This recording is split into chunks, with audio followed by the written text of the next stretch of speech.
Did you miss any of the Overwatch League matches for Stage 1 Week 2? Don't worry, we got you covered. The Game Haus Overwatch League recap is coming your way after every match day after all the matches are over to catch you up. Wednesday's matches. Wednesday's first match held the San Francisco Shock versus the Philadelphia Fusion. Let's get into the crispy details. Dorado wasn't even a close map, as the Shock captured first point and close to second, but the Fusion managed to hold. When the Fusion attacked, Baby Bay worked his magic once more and was able to hold first point, giving the Shock first map.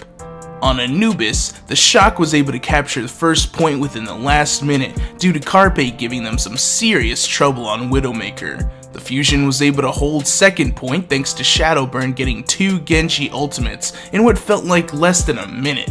When the Fusion attacked, they were able to get to the point with plenty of time to spare and push on to the second point to achieve victory, making the score 1-1. Moving into Oasis, the Shock was able to take point 1 thanks to some great team play. On point 2, the Airborne Pharah battles determined the fate of this game, as Shadowburn's Pharah was almost unmatched as they grabbed the second point. Moving on to the third point, the Fusion were able to take it with ease, partially thanks to some great diva plays by Poco, leaving his matches scored 2-1 in favor of the Fusion. Eichenwald was dominated by Carpe's Widowmaker, often achieving vital picks, raising the Fusion's confidence. Even with Carpe's display of skill on Widowmaker, the match ended up in a tie, leaving the series 2-1, with the Fusion coming out on top. Wednesday's second matchup gave us the Seoul Dynasty versus the Florida Mayhem. We all know Seoul's reputation, but how did Florida fare up against the seemingly unstoppable force known as the Dynasty? Let's find out. Our first map started off once again on Dorado. Although it was the Dynasty's first game on Dorado in the Overwatch League, they did not change their normal pace. The Mayhem were able to take first point, but Fleta's Widowmaker scored vital picks, helping the Dynasty hold a shocking 4.5 minutes with very little payload movement on Florida Mayhem's part. The Florida Mayhem were not able to put up much of a fight as the Dynasty plowed through their defenses, making the score 2-0. Our second map took us to Horizon Lunar Colony. Seoul Dynasty lost the point on defense fairly quickly, and even had the Mayhem take 2 ticks on second point early on, but this did not last, unsurprisingly, as Seoul was able to full hold the second point. On attack, Munchkin was able to make huge tracer plays just before the clock ran out, leaving the Dynasty with a first point capture.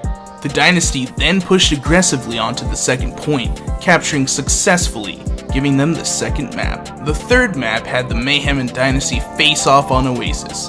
Dynasty took the first point, Fleta's Pharah being a heavy influence. Second point on Oasis left us with a bit more of a two-sided map thanks to greater team play by the Florida Mayhem. But again, the Dynasty came out on top, making the series 3-0. Our final map left us on Eichenwald. This map really left us wondering who would take this series. Predictions were up in the air. All jokes aside, the Seoul Dynasty and Florida Mayhem went back and forth, but Seoul ended up winning the series 4-0. Our final Wednesday matchup had us witness the Houston Outlaws versus the Shanghai Dragons. Both teams have not had a great start in the OWL. The match was generally favored for the Outlaws to win, but it was really up in the air as to who would come out on top. The first map was Junkertown. The Dragons really did not look very good here. The Outlaws were able to push very effectively towards the end of the map, with a staggering 4 minutes left on the clock, while the Shanghai Dragons could not get past the first point, leaving the Outlaws 1-0 in the series. Horizon Lunar Colony didn't look much different as the Outlaws once again finished the map with about 4 minutes left on the clock. The Dragons did manage to get 1 point, although the Outlaws had a full hold on second point, nulling any effect they had in the series.